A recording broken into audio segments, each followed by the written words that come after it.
예선 제외 투표가 오늘부터 26일까지 일주일 동안 진행이 되는데요.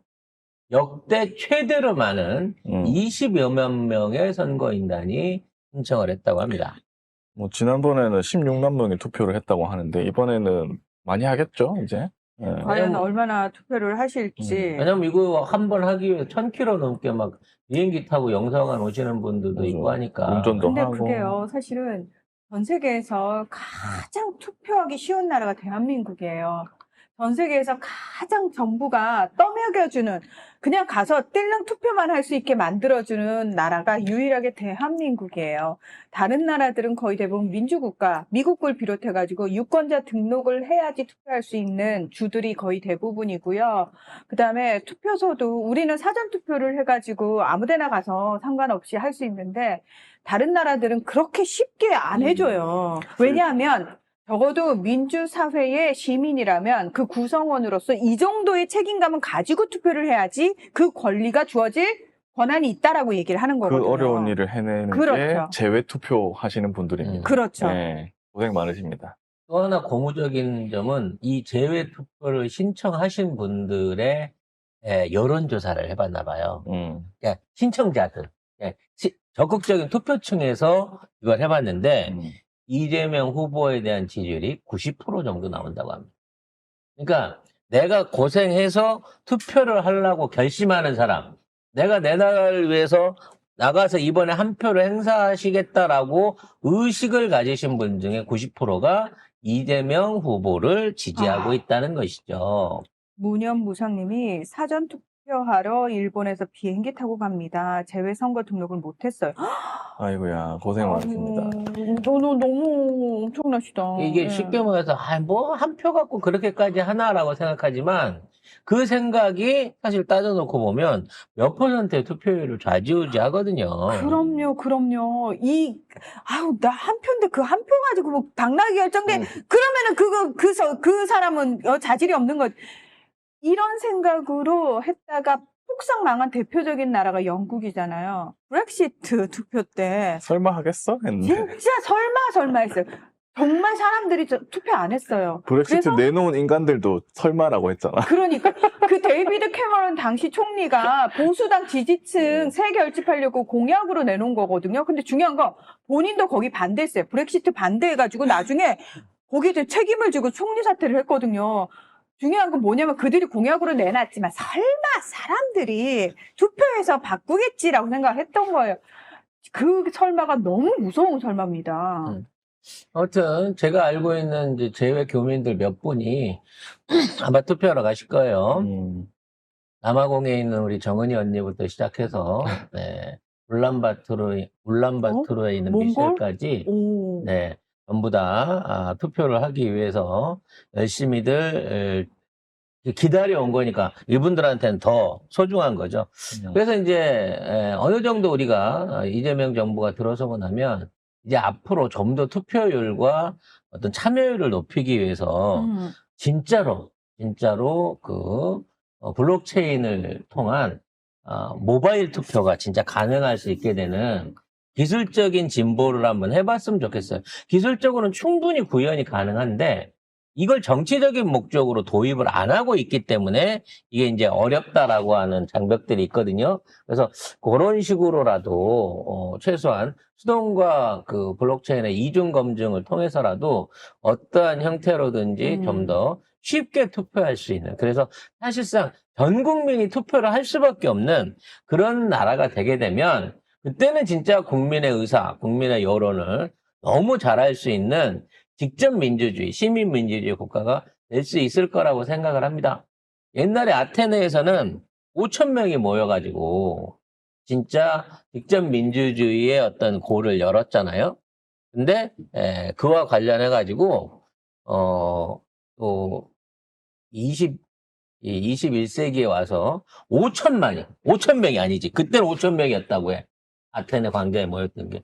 5천만 명이 전체가 투표하는 그런 나라, 그런 대한민국이 전 세계에서 처음으로 등장하게 되고 이걸 통해서 새로운 민주주의의 장을 열었다 할 수 있는 미래가 왔으면 참 좋겠습니다. 자, 민주당의 진짜 빅텐트가 되고 있어요. 어제 오전 방송을 하다 보니까 오후 들어서 속속 허은하, 문병호 등 이제 이거 어떻게 설명을 해야 되나요? 아무튼 우리 텐트 쪽으로 몰려오고 있는 새로운 지지자들을 우리가 보고 있습니다. 특히 이제 허은하 같은 경우에는 저희가 너무 익숙한 사람이잖아요. 우리 사무실이 허은하 지역구에 있으니까. 네. 우리 사무실에는 허은하도 있고요. 김민석도 있고, 심지어, 우리 이따가 변절했던, 갑자기 누구죠? 국회 부의장 하다가 지금 변절해서 복지부가 김영주. 김영주도 있거든요. 잊었다. 그게 그분 아직 살아계시죠? 아직 살아있어. 아직 계속 걸고 있어. 아, 진짜. 국회 가가지고. 근데 김영주가 가니 세상에 허은하가 들어오는 이런 빅텐트가 만들어지고 있습니다. 자, 이것이야말로 진짜 빅텐트다라고 하는 선언이 나오고 있는데 상대방 쪽에서 굉장히 이게 찜찜하고 싫은가 봐요. 아마 제일 싫은 거는 개혁신당 당 대표이자 당대표가 대선 후보인 이준석이겠죠. 관련한 기사 한번 정리해 보겠습니다. 네. 자, 개혁신당을 탈당한 허은하 전 대표가 어제 더불어민주당 이재명 대선 후보 지지를 선언했습니다. 가짜 개혁이 아닌 진짜 개혁, 무책임이 아닌 책임 있는 정치, 무례한 무능력이 아닌 겸손한 유능함을 선택한다면서 지지를 표명을 했습니다. 자, 그리고 개혁신당과 함께했던 문병호 전 의원도 지지 선언을 예정을 했는데요.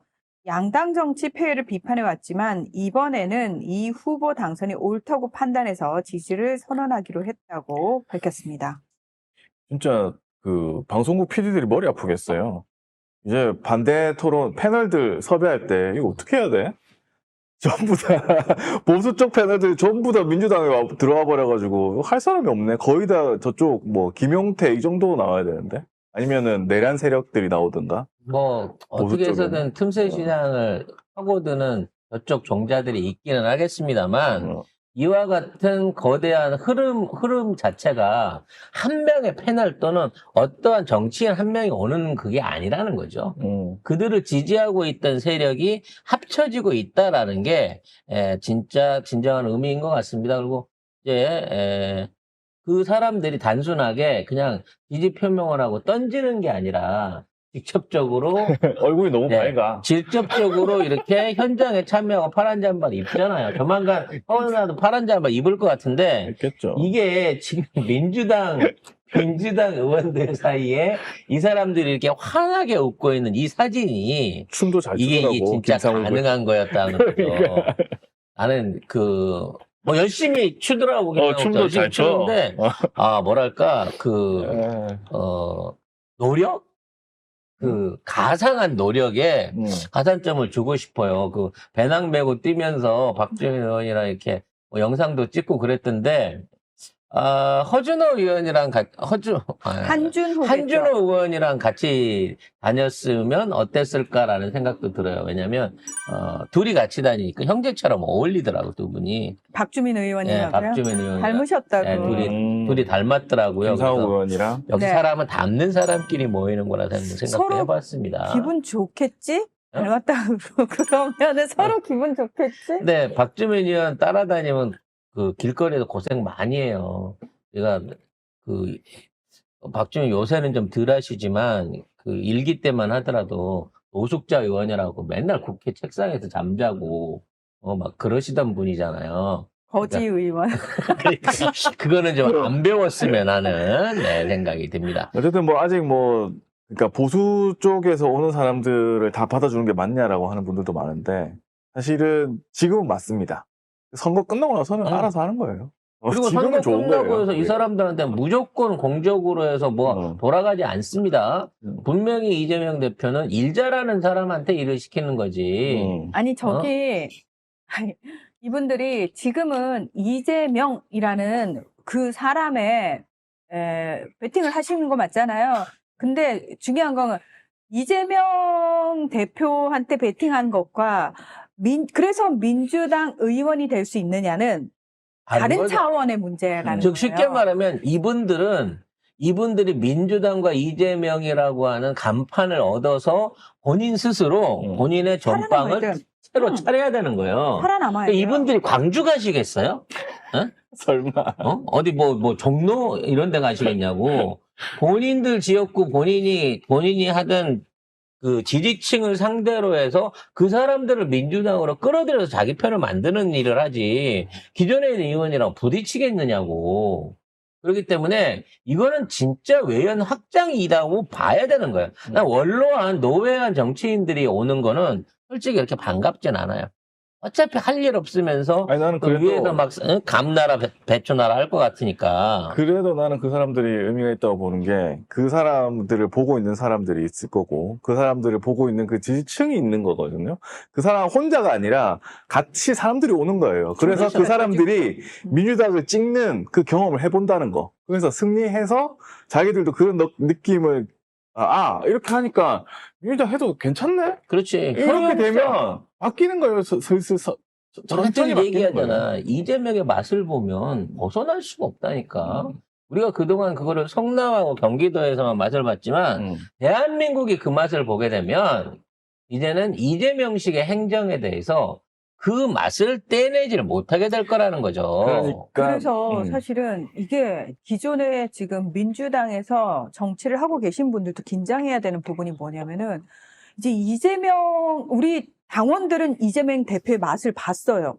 그러면 우리 눈높이는 이만큼 올라가 그렇지. 있다고. 와, 이제 차기 다음번에 이재명을 대체하고 싶어 한 사람들은 보통 그러니까 이재명과 적어도 비슷하거나 이재명을 뛰어넘어야 되는데 그러려면 지금부터 부지런히 해야 될 걸, 겁내 노력해야 될 일단 걸. 천재해야 되고요. 천재 더하기 이제 노력까지 해야 되는 거죠. 이게 쉽지는 쉽지 않다. 않을 거야. 어쨌든 그거를 쉽지는 다 않을 하지만 거야. 목표가 높으면 최선을 다하다 보면 기록이 나아집니다. 네. 네. 우사인 볼트를 따라가다 보면 세계 기록은 못 세우겠지만 한국 기록은 깰 수 있지 않을까. 뭐 그런 근데- 생각 해봐요. 근데 뭐 우리가 살아보면서 그러잖아요. 신급에는 내가 도전해봤자 안 된다는 거를. 네. 혹시 또 압니까? 신의 그러다가- 영역에 있는 사람하고 어떻게. 그러다가 우리는 기대치 않았지만 이재명을 뛰어넘는 더 대단한 수완의 행정과 정치가를 우리가 보게 될지. 그러면 우린 진짜 너무 복받은 사람들인데 아무튼 쉽지 않을 거니까. 저는 한국에는 해낼 수 있다고 봅니다. 그래도 어쨌든 당원들이 다 채점하고 있어요. 그럼요. 당연하죠. 네. 그러니까 당원들이 근데 당원들 수준도 높아졌단 말이에요. 근데 이미 우리는 그걸 증명을 했어요. 왜냐면 처음에 조은현이 나왔을 때 이창호가 나올 줄 몰랐고 이창호 이후에 이창호를 이길 수 있는 유창혁이나 무슨 이세돌 같은 사람이 나올 줄 몰랐잖아. 근데 우린 계속 나오고 있어. 계속 나오고 있어. 그렇기 때문에 대한민국은 저력이 있다고 봅니다. 그러니까 박근혜 지지 모임도 파란 점퍼를 입고 이재명 후보를 지지한다라고 얘기를 하고 있습니다. 이게 이제 이렇게 빨리 이루어질지는 몰랐습니다. 왜냐면 선거 막판까지 흘러가야 이게 될 줄 알았는데 이분들은 단순하게 그 일부 모임이 아니고요. 박근혜 지지 모임의 핵심이자 핵심 그 중앙위원회를 담당하고 있는 말 그대로 중추적인 역할을 하는 분들이에요. 근데 이분들이 돌아섰다는 거죠. 박근혜 서포터즈, 자유대한민국 지키기 운동본부, 정치개혁연대, 국민의힘 책임당원협의회 경기 북부본부 등 7개 단체가 어제 민주당 중앙당사에서 이재명 후보에 대한 지지를 선언했습니다. 물론 이제 이분들이 이재명에 대한 지지도 지지인 거지만 국짐에 대한 실망이 너무 컸다는 거죠. 그렇죠. 왜냐면 너무 그 대구 사람으로서 또는 본인을 어떤 그 보수의 어떤 기둥이라고 생각하는 분들한테 씻을 수 없는 치욕을 안긴 거야. 심지어 본인들이 모신다고 하긴 좀 그렇지만 본인들이 지지하고 있는 그 박근혜를 잡아넣기도 했지만 취임식 때 불러 써먹고 지가 정치 상황이 어려울 때마다 찾아가가지고 마치 꽃감 빼먹듯이 아무것도 안 해주면서 그렇게 정치적으로 이용해 먹고 윤석열이. 나중에는 결과적으로 비상계엄을 틀어갖고 그 모든 걸 쓸어버리려고 했던 사람이란 말이지.